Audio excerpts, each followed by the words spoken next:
dans cette vidéo, nous allons voir différentes techniques pour numéroter un tableau, aussi simplement, et quel est l'intérêt de chacune des méthodes. Alors tout simplement, numéroter, c'est avoir en fait des numéros de ligne. Donc on a une façon de faire qui est très simple. Désormais, grâce à cette façon de faire, vous cliquez d'abord pour le premier numéro, vous tirez vers le bas et vous demandez à incrémenter. Voilà, ça se fait tout seul.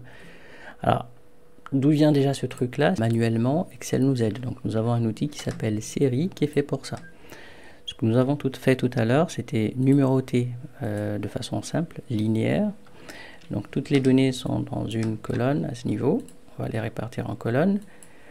On numérote d'une unité à chaque fois. Et puis le dernier, ce sera, donc je pars de 4 à 21, donc j'ai 18 éléments et je les mets là.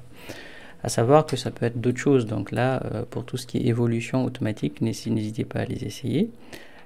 Ils ont été intégrés de toute façon dans la souris, dans la création des séries automatiques avec la souris. Par exemple, vous pouvez pour une date incrémenter des jours, des mois, des années. Donc je clique sur OK et voilà, ça numérote. Donc si vous ne souhaitez pas ou si vous ne pouvez pas utiliser la souris, comme cela, donc vous savez l'outil série. Donc il sert à ça.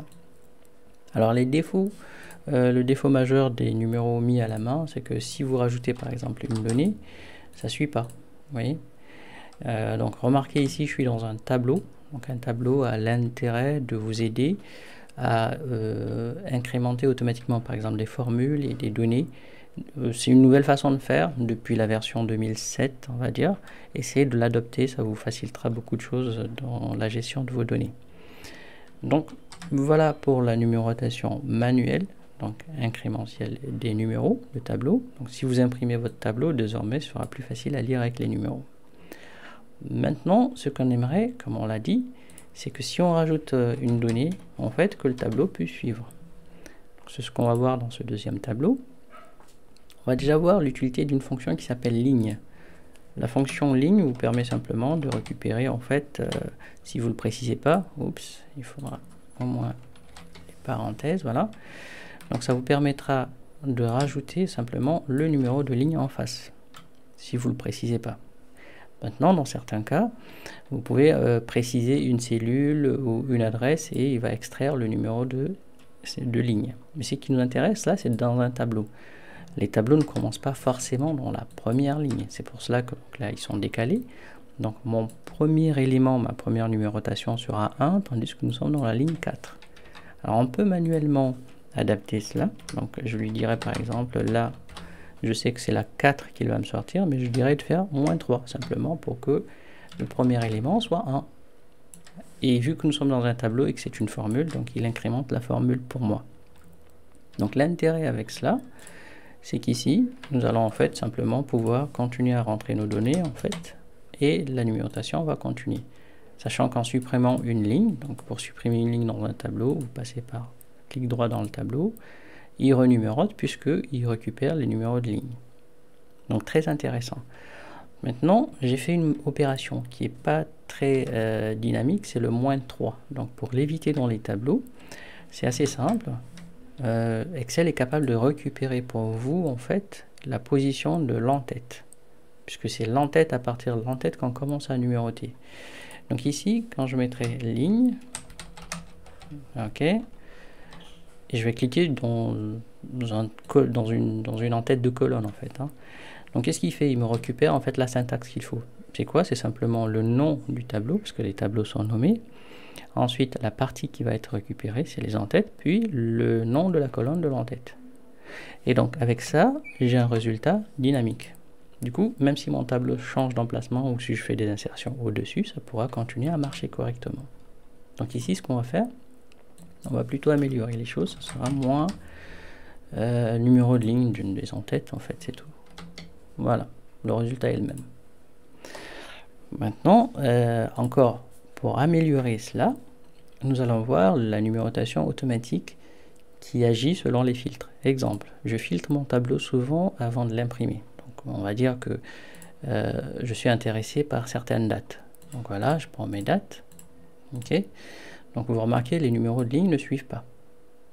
Tandis qu'ici, ils suivent. Donc le but ici, c'est de voir si j'ai besoin de filtrer et d'imprimer, comment je peux réussir à obtenir ce résultat. Donc c'est troisième numérotation, on va utiliser la fonction sous-total, parce que c'est une fonction, elle, qui est sensible, en fait, au filtre.